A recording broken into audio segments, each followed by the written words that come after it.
Hi friends, ನಾನು ನಿಮ್ಮ ಶ್ರೀನಾಥ್. ಇವತ್ತಿನ ವಿಡಿಯೋದಲ್ಲಿ ನಾನು ಕೆಲವು ವರ್ಷಗಳ ಹಿಂದೆ ನಡೆದಿದ್ದ ಒಂದು ಭಯಾನಕವಾದ ರಿಯಲ್ ಗೋಸ್ಟ್ ಎಕ್ಸ್ಪೀರಿಯನ್ಸ್ನ ನಿಮ್ಮ ಜೊತೆ ಶೇರ್ ಮಾಡ್ಕೊಳ್ತಾ ಇದ್ದೀನಿ. ಈ ಘಟನೆಯನ್ನು ನನಗೆ ಹರೀಶ್ ಅನ್ನೋರು ಅವರ ಅಜ್ಜನ ಕಾಲದ ಹಳೆಯ ಮನೆಯಲ್ಲಿ ನಡೆದ ಘಟನೆ ಅಂತ ಕಳಿಸ್ಕೊಟ್ಟಿದ್ದಾರೆ. ಇದು ಕೇವಲ ಕಥೆನಾ ಅಥವಾ ನಿಜವಾಗ್ಲೂ ನಡೆದಿರೋ ನೈಜ ಘಟನೆನಾ ಅಂತ ನಂಬೋದು ಬಿಡೋದು ನಿಮಗೆ ಬಿಟ್ಟಿದ್ದು. ಆದರೆ ಅವರು ಹೇಳೋ ಪ್ರಕಾರ ಅವರ ಕುಟುಂಬದಲ್ಲಿರೋರು ಈ ಘಟನೆಯನ್ನು ನೆನೆಸ್ಕೊಂಡು ಇವತ್ತಿನವರೆಗೂ ಕೂಡ ಹೆದರ್ತಾ ಇರ್ತಾರಂತೆ. ಇನ್ನು ಈ ಘಟನೆ ನಡೆದಿರೋದು ರಾಮನಗರದ ಹತ್ತಿರದ ಒಂದು ಹಳ್ಳಿಯಲ್ಲಿ. ಹರೀಶ್ ಅವರ ಅಜ್ಜನ ತಂದೆ ಬೃಹತ್ ಜಮೀನ್ದಾರ ಆಗಿರ್ತಾರೆ. ಅವರ ಮನೆ ದೊಡ್ಡ ದೊಡ್ಡ ಕೊಠಡಿಗಳಿಂದ ಕೂಡಿತ್ತು. ಆ ಮನೆಯ ಹಿಂದಿನ ಬದಿಯಲ್ಲಿ ಒಂದು ದೊಡ್ಡ ಕೊಠಡಿ ಇರುತ್ತೆ. ಅದನ್ನ ಅಜ್ಜನ ಕೊಠಡಿ ಅಂತ ಕರೀತಾ ಇದ್ರು. ಆದರೆ ಯಾರೂ ಕೂಡ ಆ ಕೊಠಡಿಯ ಹತ್ತಿರಕ್ಕೆ ಹೋಗೋದಕ್ಕೆ ಇಷ್ಟಪಡ್ತಾ ಇರಲಿಲ್ಲ. ಯಾಕಂದರೆ ಯಾರಾದರೂ ಆ ಕೊಠಡಿಯ ಹತ್ತಿರ ಹೋದರೆ ಅವ್ರಿಗೆ ವಿಚಿತ್ರವಾದ ಅನುಭವಗಳು ನಡೀತಾ ಇತ್ತು.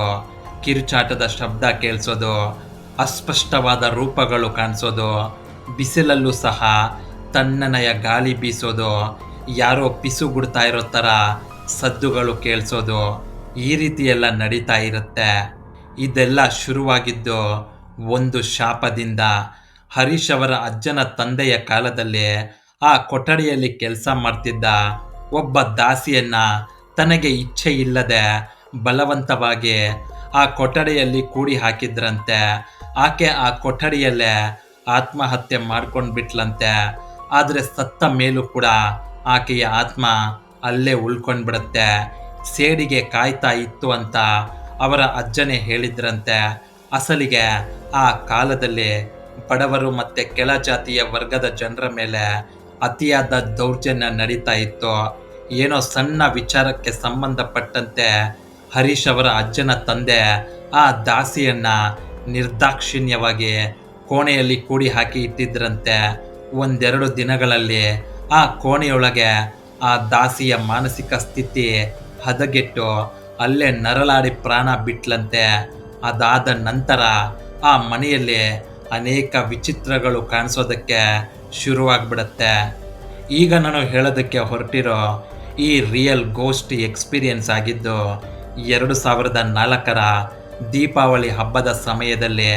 ಹರೀಶ್ ಆಗ ಫಸ್ಟ್ PUC ಓದ್ತಾ ಇರ್ತಾನೆ. ಹಬ್ಬಕ್ಕಾಗಿ ಅಂತ ಊರಿಗೆ ಹೋಗಿದ್ರು. ಆ ಮನೆ ಈಗ ಹಾಳಾಗಿ ಹೋಗಿ ಅರ್ಧದಷ್ಟು ಮಾತ್ರ ಉಳಿದಿತ್ತು. ಎಲ್ಲರೂ ಈಗ ಬೇರೆ ಮನೆಯಲ್ಲಿದ್ದರು.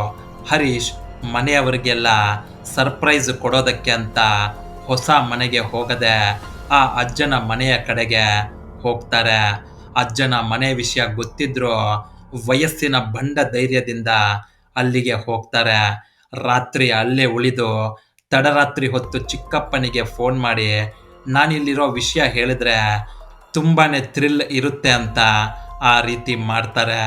ಆದರೆ ಅವರಲ್ಲಿಗೆ ಹೋಗುವಷ್ಟರಲ್ಲೇ ರಾತ್ರಿ ಆಗೋಗಿರುತ್ತೆ. ಸುತ್ತಮುತ್ತ ಎಲ್ಲಿ ನೋಡಿದ್ಲು ಕತ್ತಲಿರುತ್ತೆ. ಅಜ್ಜನ ಮನೆಯ ಹಿಂದಿನ ಕೊಠಡಿಯ ದಾರಿ ಕಾಣೋದು ಕಷ್ಟವಾಗಿರುತ್ತೆ. ಆದರೆ ಹರೀಶ್ಗೆ ಹೆದರಿಕೆ ಇರಲಿಲ್ಲ.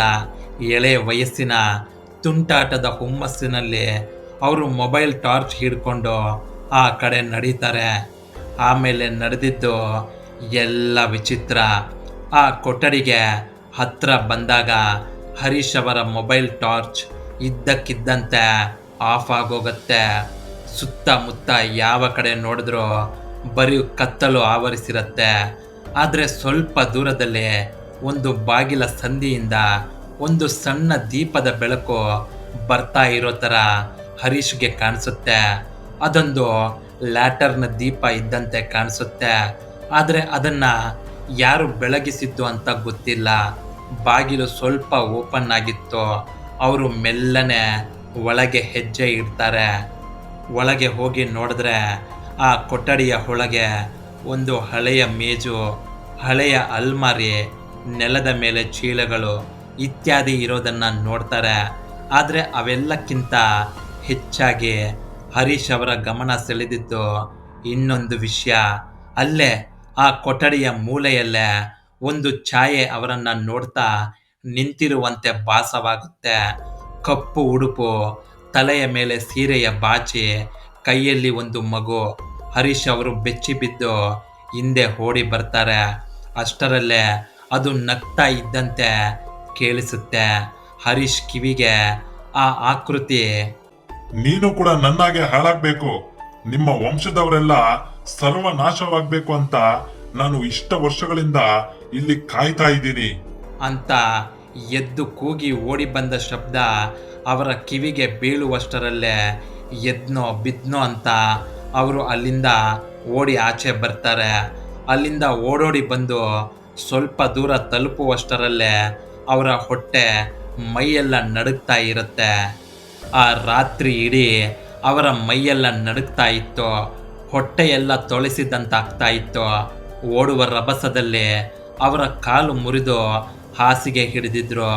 ಜ್ವರದಿಂದ ಹಣೆ ಬಿಸಿ ಏರಿತ್ತು. ಇಡೀ ರಾತ್ರಿ ಬೆವತುಕೊಂಡೇ ನಿದ್ದೆ ಹೋಗ್ತಾರೆ. ಮನೆಯವರೆಲ್ಲ ಗಾಬರಿಯಾಗ್ತಾರೆ. ನಮಗೆ ಹೇಳದೆ ಯಾಕೆ ಈ ರೀತಿಯ ಅವಾಂತರ ಮಾಡಿಕೊಂಡೆ ಅಂತ ದುಃಖಿಸ್ತಾರೆ. ಊರಿನ ಡಾಕ್ಟರ್ ಒಬ್ಬರು ಬಂದು ನೋಡ್ತಾರೆ. ಶಾಕ್ನಿಂದ ಹೀಗಾಗಿದೆ, ಒಂದೆರಡು ದಿನಗಳಲ್ಲಿ ಸರಿ ಹೋಗ್ತಾರೆ ಅಂತ ಹೇಳಿ ಮೆಡಿಸನ್ ಕೊಟ್ಟು ಹೋಗ್ತಾರೆ. ಮನೆಯವರೆಲ್ಲ ಒಂದೆರಡು ದಿನಗಳಲ್ಲಿ ಸರಿ ಹೋಗಬಹುದು ಅಂತ ಅಂದ್ಕೊಂಡು ಸುಮ್ಮನಾಗ್ತಾರೆ.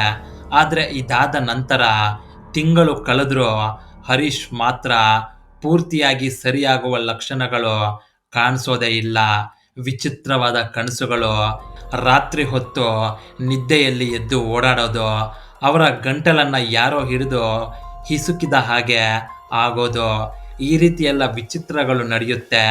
ಮನೆಯವರು ಅದೆಷ್ಟೋ ದೇವಸ್ಥಾನಗಳಿಗೆ ಕರ್ಕೊಂಡು ಹೋಗಿ ಪೂಜೆ ಮಾಡಿಸ್ತಾರೆ, ಅದೆಷ್ಟೋ ದೇವರುಗಳ ಪ್ರಸಾದಗಳನ್ನು ತಂದು ಹಾಕ್ತಾರೆ. ಆದರೂ ಹರೀಶ್ ಮಾತ್ರ ಸರಿ ಹೋಗೋದೇ ಇಲ್ಲ.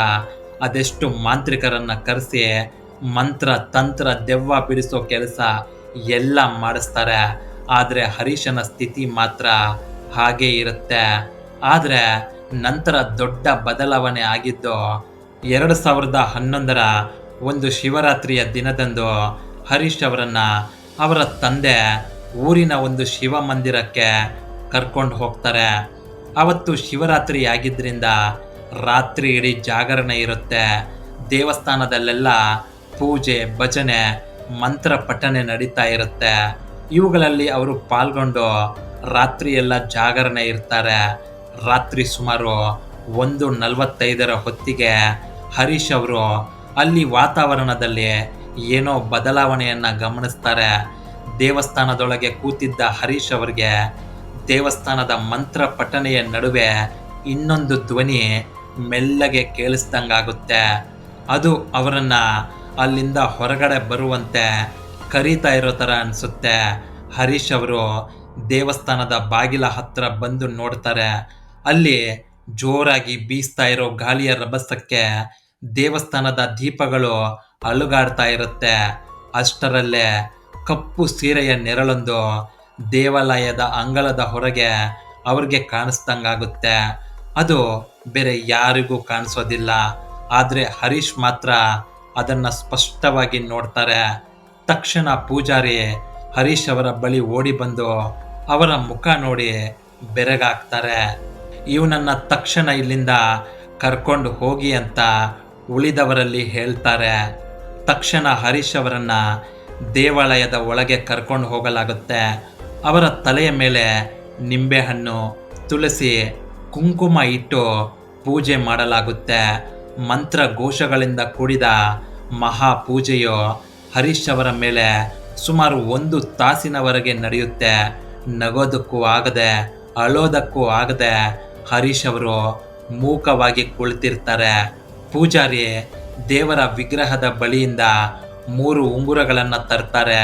ಬೆಳ್ಳಿ, ಕಬ್ಬಿಣ ಮತ್ತು ಪಂಚಲೋಹದ 3 ಉಂಗುರಗಳಾಗಿರುತ್ತೆ. ಹರೀಶ್ ಅವರ ಕೈಗೆ ಹಾಕಿ ಪೂಜಾರಿ ಈ ರೀತಿ ಹೇಳ್ತಾರೆ, ನೋಡು ಹರೀಶ್, ಈ ಉಂಗುರಗಳನ್ನು ಶಿವನ ಆಜ್ಞೆಯಿಂದ ಪೂಜಾ ಕವಚವಾಗಿ ತಯಾರಿಸಿಡಲಾಗಿದೆ. ನಿನ್ನನ್ನು ದುಷ್ಟಶಕ್ತಿ ಹಿಡಿದಿದ್ರೆ ಇವು ಅದನ್ನು ನುಂಗುತ್ತದೆ. ಈ ಉಂಗುರಗಳನ್ನು ಧರಿಸು, ಆ ದುಷ್ಟ ಶಕ್ತಿ ಓಡಿ ಹೋಗತ್ತೆ ಅಂತ ಹೇಳ್ತಾರೆ. ಅದಾದ ನಂತರವೇ ಹರೀಶ್ ಅವರ ವಿಚಿತ್ರಗಳು ಸಂಪೂರ್ಣವಾಗಿ ಕಡಿಮೆಯಾಗಿದ್ದು, ಅದೇ ದಿನ ರಾತ್ರಿ ಅವರು ಮನೆಗೆ ಹಿಂತಿರುಗ್ತಾ ಇದ್ದಾಗ ಕಾರಿನಲ್ಲಿ ಹರೀಶ್ ಅವರು ಹಾಗೆ ನಿದ್ರೆಗೆ ಜಾರಿದ್ರು. ಸಡನ್ನಾಗಿ ಎಚ್ಚರಗೊಂಡು ಹೊರಗಡೆ ನೋಡಿದಾಗ ಅವ್ರಿಗೆ ಅದೇ ನೆರಳು ಕೊನೆಯ ಬಾರಿ ಕಂಡ ಹಾಗನ್ಸುತ್ತೆ. ಅದೇ ಕೊನೆ. ನಂತರ ಆ ನೆರಳು ಯಾವತ್ತೂ ಕೂಡ ಹರೀಶ್ ಅವರಿಗೆ ಕಾಣಿಸೋದಿಲ್ಲ. ಸೊ ಹರೀಶ್ ಅವರ ಪೂರ್ವಜರಿಂದ ನಡೆದು ಹೋದ ಆ ಒಂದು ತಪ್ಪಿನಿಂದ ಆ ಆತ್ಮವು ಈಗಲೂ ಸೇಡಿ ತೀರಿಸಿಕೊಳ್ಳಲು ಕಾಯ್ತಾ ಇದೆ. ಇವೆಲ್ಲವುಗಳಿಂದ ಸಂಪೂರ್ಣವಾಗಿ ಮುಕ್ತಿ ಸಿಗಬೇಕು ಅಂದರೆ ಒಂದು ಹರೀಶ್ ಅವರ ಕುಟುಂಬ ಅಥವಾ ಆ ಊರಿನ ಜನರು ಸೇರಿ ಆ ಆತ್ಮಕ್ಕೆ ಮುಕ್ತಿ ಕೊಡಿಸ್ಬೇಕಾಗಿದೆ. ಸೇಡಿನ ಜ್ವಾಲೆಯಿಂದ ಉರಿತಾ ಇರೋ ಆ ಆತ್ಮಕ್ಕೆ ಮುಕ್ತಿ ದೊರಕಿಸಿ ಕೊಡೋದು ಅಗತ್ಯವಾಗಿದೆ. ಸೊ ಫ್ರೆಂಡ್ಸ್, ಇದು ಹರೀಶ್ ಅವರ ಲೈಫ್ನಲ್ಲಿ ನಡೆದ ರಿಯಲ್ ಗೋಸ್ಟ್ ಎಕ್ಸ್ಪೀರಿಯನ್ಸ್. ನಿಮಗೇನಾದರೂ ಇದೇ ರೀತಿ ಎಕ್ಸ್ಪೀರಿಯನ್ಸ್ ಆಗಿದ್ದರೆ ಅದನ್ನು ನೀವು ನನ್ನ ಜೊತೆ ಶೇರ್ ಮಾಡ್ಕೋಬಹುದು. ನಿಮ್ಮ ಸ್ಟೋರಿನ ನಾನು ಈ ನಿಮ್ಮ ಚಾನೆಲ್ನಲ್ಲಿ ಎಲ್ಲರಿಗೂ ಶೇರ್ ಮಾಡ್ಕೋತೀನಿ. ಸೊ ಫ್ರೆಂಡ್ಸ್, ಇದು ಇವತ್ತಿನ ರಿಯಲ್ ಹಾರರ್ ಸ್ಟೋರಿಯಾಗಿತ್ತು. ನಿಮಗೇನಾದರೂ ಈ ವಿಡಿಯೋ ಇಷ್ಟ ಆಗಿದ್ದರೆ ದಯವಿಟ್ಟು ಈ ವಿಡಿಯೋನ ತಮ್ಮ ವಾಟ್ಸಪ್ ಗ್ರೂಪ್ನಲ್ಲಿ ಎಲ್ರಿಗೂ ಶೇರ್ ಮಾಡಿ. ಮತ್ತೊಂದು ಇಂಟ್ರೆಸ್ಟಿಂಗ್ ಮತ್ತು ರಿಯಲ್ ಗೋಸ್ಟ್ ಸ್ಟೋರಿಯೊಂದಿಗೆ ನಿಮ್ಮನ್ನು ಮುಂದಿನ ವಿಡಿಯೋದಲ್ಲಿ ಭೇಟಿ ಮಾಡ್ತೀನಿ. ವಿಡಿಯೋ ನೋಡಿದ್ದಕ್ಕೆ ಧನ್ಯವಾದಗಳು.